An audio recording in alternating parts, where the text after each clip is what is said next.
and welcome to my channel Mind Atlas. Today we will complete our chapter that is minerals and energy resources.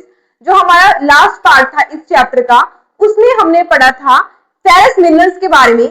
तो आज हम पढ़ेंगे non ferrous minerals के बारे में। तो जो फेरस मिनरल्स थे जिसमें आयरन कंटेन होता था, जिसमें आयरन की वैल्यू, आयरन की मात्रा होती थी, but in the non ferrous minerals इसमें क्या होता है, आयरन डोंट कंटेन, इसमें आयरन की मात्रा नहीं होती है। That is called the ferrous minerals. So let's start. What is non-ferrous minerals? Minerals that don't contain iron. Main non-ferrous minerals copper, bauxite and the mica. जिसमें आयरन कंटेन नहीं होता है, that is called the non-ferrous minerals. इसमें क्या होता है, mica, bauxite and the copper are the major non-ferrous minerals. Okay.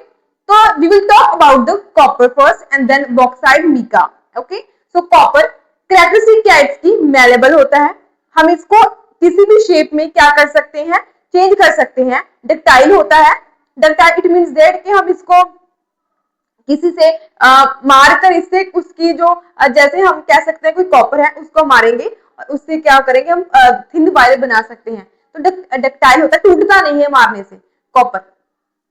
And good conductor of electricity, क्या होता है, गुड कंडक्टर ऑफ इलेक्ट्रिसिटी, इसमें से इलेक्ट्रिसिटी पास हो जाती है।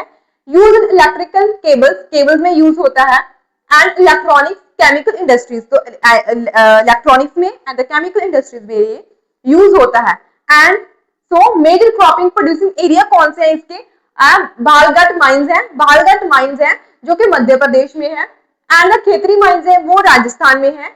द सिंहभूम डिस्ट्रिक्ट कहां पर है, झारखंड में है। And but is deficient in it, इनमें से क्या है, इनमें से कॉपर की इतनी अच्छी मात्रा नहीं है कि हम कह सकते हैं बहुत ही अबंडेंट है, अबंडेंट है कॉपर की मात्रा, but it's very low in the quantity.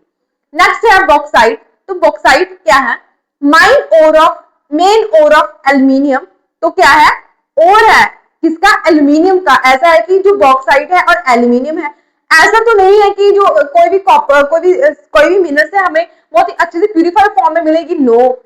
तो ऐसा है कि जो मिलेगा वो जो मिनरल्स हमें मिलेंगे वो ऐसा है कि उसमें से कुछ और भी होता है, कुछ अशुद्धियां भी होती हैं। बट जब हम बॉक्साइट निकालते हैं उसमें से जो और होता है बॉक्साइट का, वो कौन सा होता है, एल्यूमिनियम होता है। तो हम बॉक्साइट से एल्यूमिनियम को एक्सट्रैक्ट करते हैं। Okay, aluminium is extracted from the bauxite and then converted into aluminium. तो हम इसको क्या करते हैं, एक्सट्रैक्ट करते हैं और इससे हम एल्यूमिनियम बनाते हैं।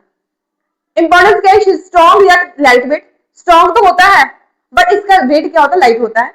Good conductor and the highly malleable, तो गुड कंडक्टर है तो हाईली मेलेबल। डिपॉजिट कौन से, Amarkantak plateau, metal hills and the Bilaspur Katni plateau region, that is the most important region where we found bauxite. Next है मेजर प्रोड्यूसिंग स्टेट्स कौन सी है, उड़ीसा में 49% मिलता है, गुजरात में 24%, झारखंड में 9%, छत्तीसगढ़ में 8% एंड महाराष्ट्र में 8%। जो अदर स्टेट है वहां हमें 2% मिलता है। इंपॉर्टेंट फैक्ट्स क्या है, जो उड़ीसा है वो लार्जेस्ट प्रोड्यूसर है, जो उसमें जगह है पंच पातमली, वो क्या है, मोस्ट इंपॉर्टेंट है सभी में से। तो नेक्स्ट है मिका। मिका क्या है, made up of thin sheet and the layers can be split into very thin sheets. जो मिका है किससे बनता है, थिन शीट से बनता है। ऐसा है कि हम मिका को कन्वर्ट कर सकते हैं थिन शीट्स में एंड लेयर्स में। एंड जो है ये इसमें क्या इंसुलेटिंग प्रॉपर्टी ज्यादा होती है। जो हमारे इंसुलेटर्स होते हैं, जो हमारी इलेक्ट्रॉनिक इंडस्ट्रीज होती है, मोबाइल फोन जैसे टेलीविजन हो गया, टीवी हो गया, एलसीडीज होगी, मोबाइल फोन, जो सभी चीजें हैं उसमें ये है, वो क्या है, उसमें क्या मिका यूज होता है। रेजिस्टेंट टू हाई वोल्टेज, इसमें क्या होती है, that is resistant to high voltage. तो इसके यूज क्या है, इलेक्ट्रिकल एंड इलेक्ट्रॉनिक इंडस्ट्रीज में ये यूज होता है। तो मेजर प्रोड्यूसिंग एरिया कौन से हैं, नॉर्थ एज ऑफ छोटा नागपुर प्लेटू। तो कहाँ है, छोटा नागपुर प्लेटू में क्या मिलता, हमें मिलती है बॉक्साइट। एंड द कोदरेम्बा गाया हाजरीबाग बेल्ट में जो झारखंड में है। झारखंड क्या है, वो लीडिंग प्रोड्यूसर है, यहाँ पर सबसे ज्यादा हमें मिका मिलता है, जो क्या, and Nellore mica belt Andhra Pradesh. तो that is the most important region we found the bauxite. Last one is limestone, mainly calcium chloride. तो क्या होता है, इसमें मेनली कैल्शियम क्लोराइड होता है, जब इसमें पानी डालेंगे तो ये सॉलेबल हो जाएगा। ऐसा नहीं है कि कोई हार्ड है, कैल्शियम क्लोराइड है, हम इसे आंसू से भी तोड़ सकते हैं। जैसे मिट्टी के टीले होते हैं ना, हम उसको आंच से तोड़कर उसके वो हो जाती है, उनकी चूर चूर हो जाता है, ऐसे ही लाइमस्टोन होता है। ये किसके लिए raw material, as a raw material किस इंडस्ट्रीज के लिए वर्क करता है? सीमेंट, आयरन, सीमेंट इंडस्ट्रीज के लिए, आयरन इंडस्ट्रीज के लिए एंड स्टील इंडस्ट्रीज के लिए। तो राजस्थान में 12% मिलता है, मध्य प्रदेश में 11, आंध्र प्रदेश में 11, छत्तीसगढ़ में 10% मिलता है, गुजरात में 8%, तमिलनाडु में 8%, तेलंगाना में 8%, अदर स्टेट में कितना मिलता है? 13% मिलता है, लाइमस्टोन मिलता है। तो हमने किसके बारे में पढ़ा? हमने नॉन फेरस मिनरल्स के बारे में पढ़ा, that is copper, bauxite, limestone पढ़ा हमने, एक मीका पढ़ा। ये चार हमने जो आपकी बुक में है उसके बारे में हमने ब्रीफ से पढ़ लिया है। इतना ही आप पढ़िएगा, इतने से ही नोट्स बनाइएगा, इससे बाहर तो कुछ नहीं आएगा। यही आए फैक्चुअल इंफॉर्मेशन आएगी कि किसका और है, कहाँ कौन से जगह में कौन सा जो मिनरल्स है वो मिलता है। मोस्टली इसी से क्वेश्चन आते हैं, बट ये ऐसा है कि मोस्टली क्या है, चैप्टर बहुत ही फैक्चुअल है, तो फैक्ट है तो आपको याद तो करने ही पड़ेंगे, तभी तो आपका आंसर दूसरे लोगों से, दूसरे बच्चों से डिफरेंट होगा। तो आप, I hope you understand. Hazards of the mining, तो जो माइनिंग हम करते हैं उसके प्रॉब्लम्स क्या है, उसके नुकसान क्या है? सबसे पहले हेल्थ में इसका क्या प्रॉब्लम आएगी? डस्ट एंड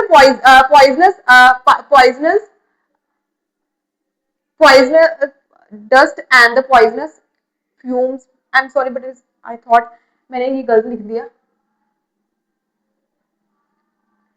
तो माइनिंग के जो क्या क्या उनकी प्रॉब्लम है, तो हेल्थ से क्या होगा? जो डस्ट होती है, माइनिंग से डस्ट निकलती है, जो मिनरल्स हम निकालते हैं उसमें से अब जब निकालेंगे तो ऐसा तो है नहीं कि कुछ बिना डस्ट के, बिना किसी कोई ऐसी पोल्यूशन के बाहर निकल जाएंगे, हम निकाल लेंगे, कोई डस्ट तो निकलती होगी, डस्ट निकलेगी, उसमें से पॉइजनस गैसेस निकलेंगी। तो जो पॉइजनस गैसेस होती हैं तो उससे क्या हमारे हेल्थ में प्रॉब्लम्स होती हैं। तो इसमें pulmonary diseases and respiratory problems, तो जो हमारी रेस्पिरेटरी प्रॉब्लम्स होती हैं, जो हमें सांस लेने में प्रॉब्लम आ जाती है, किससे? इन dust and the poisonous gases से।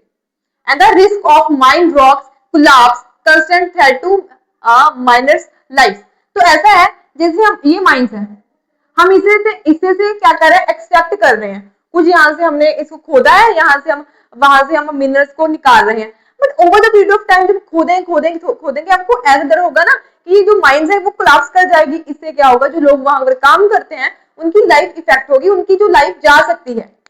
ओके, इन्वायरमेंट हजार्ड्स, तो इन्वायरमेंट की कौन से प्रॉब्लम्स होते हैं? Air pollution due to dust, तो डस्ट होगी तो एयर पोल्यूशन तो होगा ही। And water pollution from mining waste, तो जो माइनिंग वेस्ट होता है मोस्टली लोग क्या करते हैं, जो इंडस्ट्रियल्स होते हैं वो क्या करते हैं, जो वेस्ट होता है उसे पानी फेंक देते हैं, तो इससे क्या होगा? एयर पोल्यूशन होगा।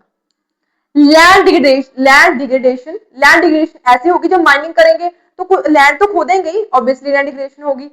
Dumping of waste and slurry, increase in stream and river pollution, तो मोस्टली क्या है? रिवर पोल्यूशन होगा, तो जिससे क्या होगा? वाटर भी पोल्यूट होगा, जो वहां की बायोडाइवर्सिटी है वो भी इफेक्ट होगी। कंजर्वेशन ऑफ द मिनरल्स, तो हम कंजर्वेट कैसे कर सकते हैं, उन्हें मिनरल्स को बचा कैसे सकते हैं? So the total volume minerals deposit very small, only 1% of Earth's crust take million of year to form। तो जो मिनरल्स है हमारे क्रस्ट के ऊपर, जो मेन क्रस्ट है हमारी अर्थ की, उसमें ओनली 1% है जो हम यूज करते हैं, जब हमें मिलते हैं। तो ये तो ऐसा है कि बहुत ही मिलियन ऑफ ईयर्स लेते हैं टू फॉर्मेशन करने के लिए। तो नेचर ऑफ मिनरल रिसोर्सेज, तो इसका तो नेचर कैसा होता है मिनरल रिसोर्सेज का? Mineral formation is very slow. तो ऐसा है कि जब कोल बनता है बहुत ही इसमें मिलियन ऑफ ईयर लगते हैं, by the pressure, by the temperature, इतना जो टेम्परेचर इंटेंस होने के बावजूद बहुत ही मिलियन ऑफ ईयर के बाद क्या बनता है? कोल एंड पेट्रोलियम बनता है। तो ये तो है कि फॉर्मेशन तो बहुत ही स्लो है। रेट ऑफ कंजम्पशन, जो हम, ऐसा है कि कंजम्पशन तो बहुत करते हैं पर इसकी प्रोडक्शन बहुत ही लेट होती है, बहुत ही मिलियन ऑफ ईयर लगते हैं। तो इनमें से क्या है? बहुत ही क्या इनवर्सली प्रोपोर्शनल कह सकते हैं हम। फाइनाइट एंड नॉन रिन्यूएबल, तो कितने हैं, कैसे होते हैं मिनरल्स? फाइनाइट होते हैं, नॉन रिन्यूएबल होते हैं। Rich minerals deposits are available but have short life due to extraction.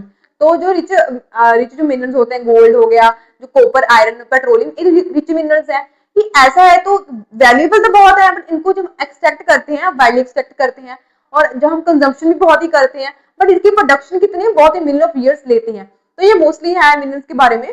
तो प्रॉब्लम्स ऑफ ओवर एक्सट्रैक्शन, क्या होगा जब ओवर एक्सट्रैक्ट करेंगे? डिप्लीशन, डिप्लीशन तो होगा ही जब एक्सट्रैक्ट करेंगे। Increase extraction cost, mining at greater depth, तो जब एक्सट्रैक्ट करेंगे तो इससे क्या होगा, जब हम एक्सट्रैक्शन को इंक्रीज करेंगे, निकालेंगे तो बार्ली निकालेंगे तो उसकी कॉस्ट भी इंक्रीज होगी।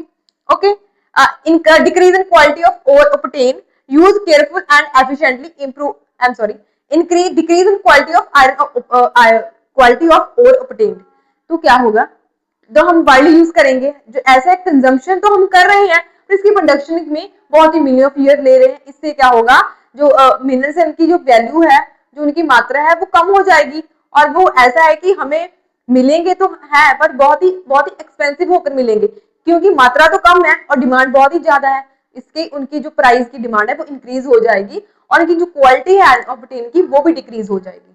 कंजर्वेशन ऑफ मिनरल्स, हम कैसे कंजर्वेट कर सकते हैं, कैसे बचा सकते हैं?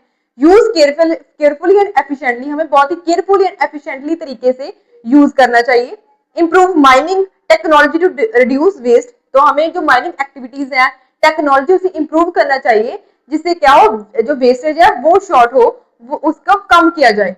रिसाइकलिंग एंड रीयूज, हमें रिसाइकल रीयूज करना चाहिए, तो हमें जो हमने चीजें यूज कर ली उसे रिसाइकल करके फिर से दोबारा हमें यूज करना चाहिए। एंड यूज मिनरल सब्स्टिट्यूट, हमें ऐसा है कि जो हम देखो, जो कोल है, जो पेट्रोलियम है, जो पेट्रोलियम वो हम यूज करते हैं, तो हमें उसके सब्स्टिट्यूट यूज करने चाहिए, जैसे हम इलेक्ट्रिक व्हीकल यूज कर सकते हैं, ऐसे हमें सब्स्टिट्यूट यूज करने चाहिए। Follow strict safety regulation and environment laws and, तो हमें लॉज फॉलो करने चाहिए, स्ट्रिक्ट लॉज होने चाहिए कि उसे हम पनिश करें, उनमें जो लोगों को, जो इनको जो लोग लॉ फॉलो नहीं करते उन्हें ऐसा हो कि उन्हें पनिश किया जाए, तो स्ट्रिक्ट होने चाहिए और सस्टेनेबल यूज होना चाहिए कि हम यूज तो करें और हमारी फ्यूचर जनरेशन भी उसे यूज करे, तो सस्टेनेबल यूज होना चाहिए। तो आज हमने क्या पढ़ा, हमने नॉन फेरस मिनरल्स के बारे में पढ़ा एंड बहुत ही ब्रीफ से पढ़ा, एंड मोस्टली जो ये है कंजर्वेशन ऑफ मिनरल्स आपके पेपर में आएंगे, आपके पेपर में ये जो फैक्ट्स हैं वो एमसीक्यू फॉर्म में आ सकते हैं, एंड आप इसे, ये सभी जो हम पढ़ने लिखा है मैंने व्हाइट बोर्ड पे, आप उसे डायरेक्ट कॉपी में उतारिएगा, तो दैट इज अ नोट जो मैंने बहुत ही मेहनत से बहुत ही पढ़कर बनाए हैं, तो आपके लिए बहुत ही हेल्पफुल होंगे। If you any doubt you can ask in the comment section, like and subscribe my channel.